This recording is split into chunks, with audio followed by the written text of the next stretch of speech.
Super important. Roll your window halfway down before you take it out. It makes it a lot easier. Okay, so we got the cars all put back together. I can't remember where exactly I left off. It's been a long project, and I've been touching and going on it. You know, other stuff came up. I've got the battery charger on because it's just on maintenance because I got the doors open.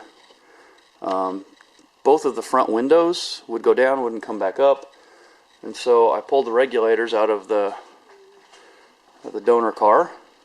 Actually, I pulled all of these. They're super modular, so they're easy to get out.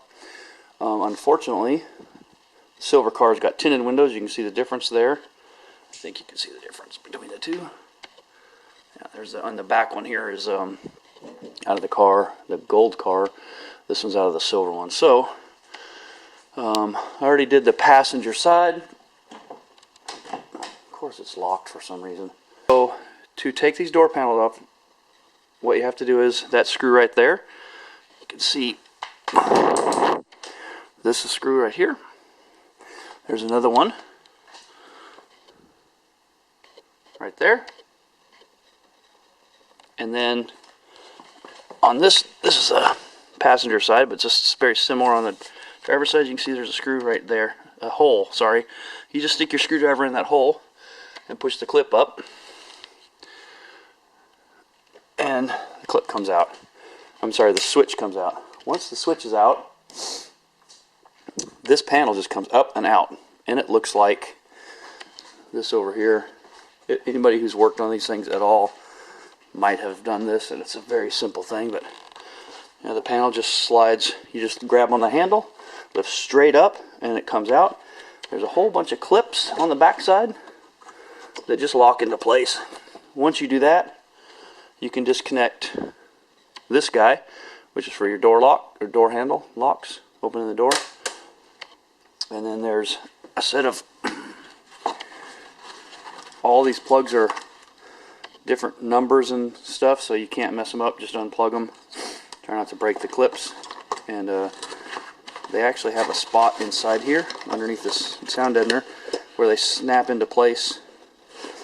Small, medium, next. It's just like 2, 3, and 4, something like that. But they snap into place when you're go to put it back together, something like that. You can see that. It's kind of dark. This is for the radio, and then the wire that your switch comes through for your door locks goes right through there. And it's got this little plug that surrounds it. Then this piece is on your door panel. Pops out. Take this piece out, and behind that is where your remote control for your rear view mirror, or not your rear view, your side view mirror. So let's see if I can show that on this guy. There's a plug right here that unplugs. 2 of them. Tucks in there. And there's no, this just plugs in, there's no screw or anything, just pops out. Then that foam sits right here, and then this guy's in the foam.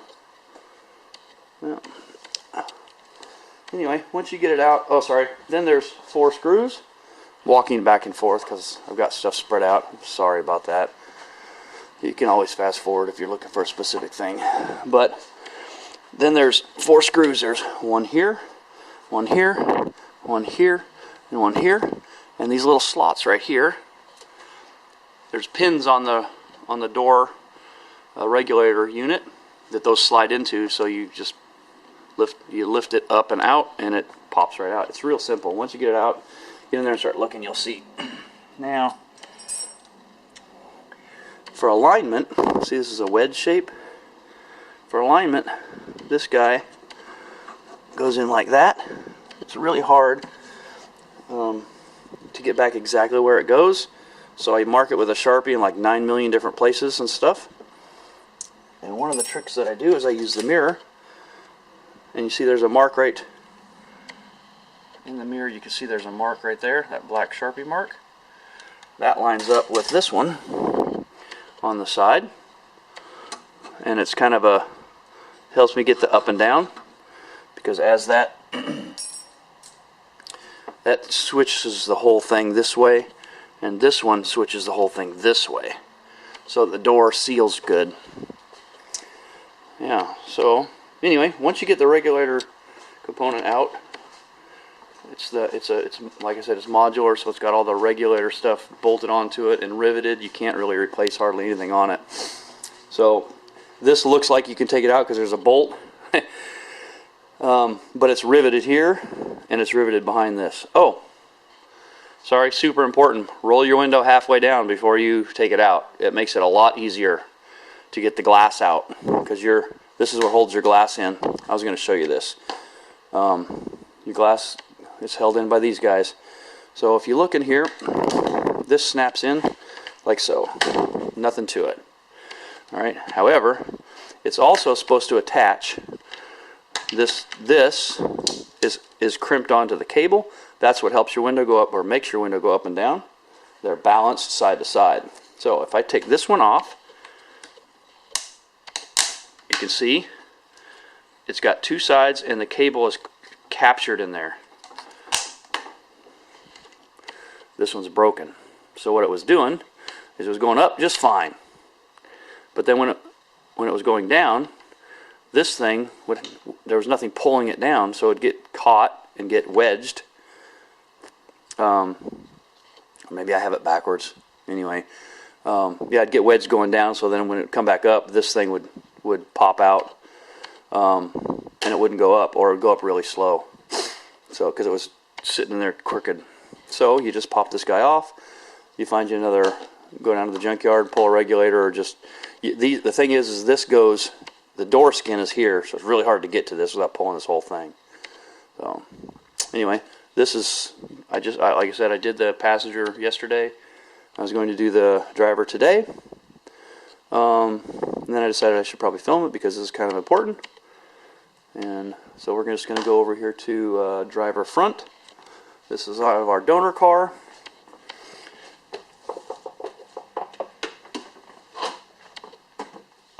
And we'll take this guy apart.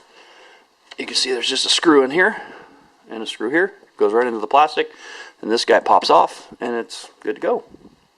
Pop it back on there, slide the window in, put these guys back on, drop everything back together. It usually, if you don't stop and mess around or wait for the next day or whatever, it takes you probably about a half hour to do everything. If you're just slow and nice. I like to stop and clean all this up with, it's an opportunity to clean stuff up with your windshield washer, windshield cleaner, what do we call it? Spray away over there.